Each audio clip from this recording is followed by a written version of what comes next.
कि किताब का मतलब है दो चमड़ों को मिलाकर सिल देना। अस्सलामुअलैकुम। आज की वीडियो है किताब किसे कहते हैं। किताब कलम पे तो वीडियो बनाई जा चुकी है। किताब के बारे में आज आपको बताना है कि किताब है क्या चीज़ और क्या मतलब है इसका। तो चलिए वीडियो शुरू करते हैं।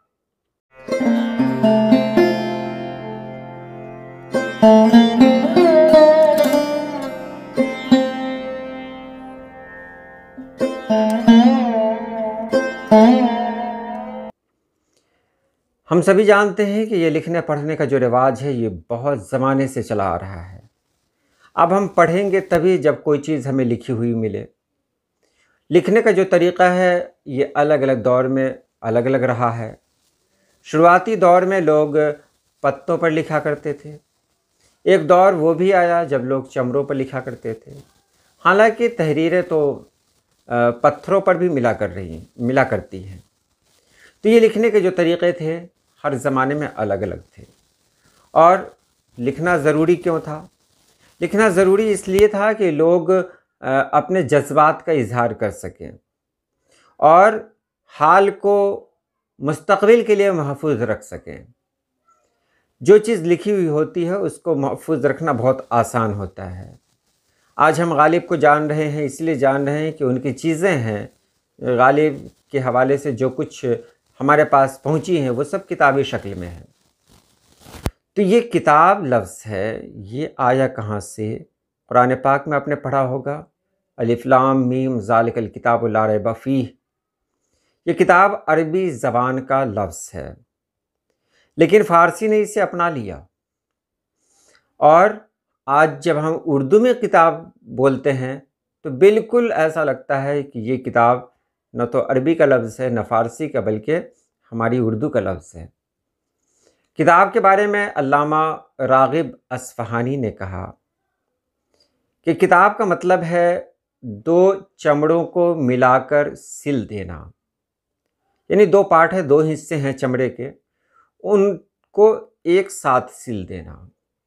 किताब में आप देखते होंगे किताब के जो सफ़ात होते हैं उसी तरह के होते हैं। एक सफ़ा से दूसरे सफ़ा की तरफ जाए, यानी एक वरक़ से दूसरे वरक़ की तरफ जाएं तो ऐसा लगता है कि दो पार्ट है हमारे सामने। शुरुआती दौर में किताब इसी तरह की होती थी। और कहीं पर यह भी लिखा हुआ है किताब का मानी है जोड़ देना। अब जोड़ देना का मतलब कि लफ्ज़ों को मिला देना, हरूफ को मिलाकर लफ्ज़, और अल्फाज से जुमलों की तरतीब। तो लफ्ज़ों को जोड़ना ये भी किताब का मफ़हूम है। ये अल्लामा राग़िब अस्फ़हानी ने कहा। जो सबसे ख़ास बात है उनके हवाले से जो बयान की जाती है वो यही है कि चमड़ों को सिल देना, दो चमड़ों को आपस में सिल देना, किताब का यही मफ़हूम है, यही मानी है। अब मफ़हूम की तरफ चलते हैं तो जब हम किताब को देखते हैं तो हमको किताब बिल्कुल उसी तरह की लगती है। आज हमारे पास पेपर्स हैं, यानी कागज़ हैं। एक दौर वो था जब कागज़ नहीं हुआ करते थे, तब लोग कैसे लिखते थे? तो उस ज़माने में लोग पत्तों पर लिखा करते थे। लेकिन जब पत्तों पे लिखा करते थे उस वक्त वरक़ का दौर नहीं था। अब पत्तों को एक साथ रखा जाता था। वरक़ तो नहीं कह सकते हैं, वरक़ का मतलब है कि उसको जोड़ देना। यानी किताब में 10 वरक़ है तो एक वरक़ से दूसरा वरक़ जुड़ा हुआ होता है। एक दौर ऐसा भी आया है कि लोगों ने लिखना शुरू किया पत्थरों पर। क्या उसको किताब कह सकते हैं? तो एक जगह यह भी लिखा हुआ है कि हाँ, जहाँ कोई चीज़ लिखी हुई मिले उसको किताब कहा जा सकता है। लेकिन ऐसा नहीं कि आप आज जो बोर्ड्स देख रहे हैं, फ्लैक्स बोर्ड देख रहे हैं, उसको किताब कहें, नहीं। जहाँ कोई भी चीज़ वो एक ख़ास हैत में हो, एक ख़ास सूरत में हो। ये नहीं कि अगर हम पहाड़ पे कुछ लिख देते हैं तो उसको किताब कहेंगे, नहीं।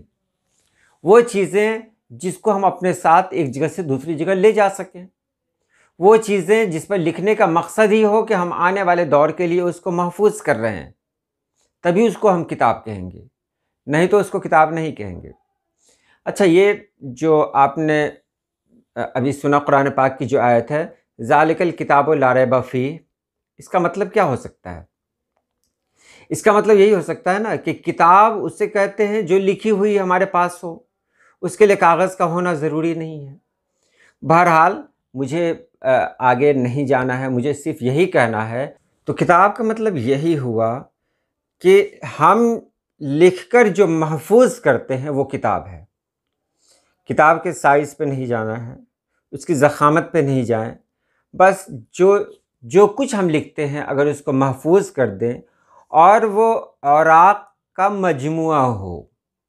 अगर एक पेज हो तो उसको किताब नहीं कहेंगे, औराक़ का मजमूआ यानी कई वरक़ हों उसके अंदर। अब वो वरक़ किसी भी शक्ल में हो, चाहे वो चमड़े की शक्ल में हो, चाहे वो पत्तों की शक्ल में हो, चाहे कपड़ों की शक्ल में हो, हम उसे किताब ही कहेंगे।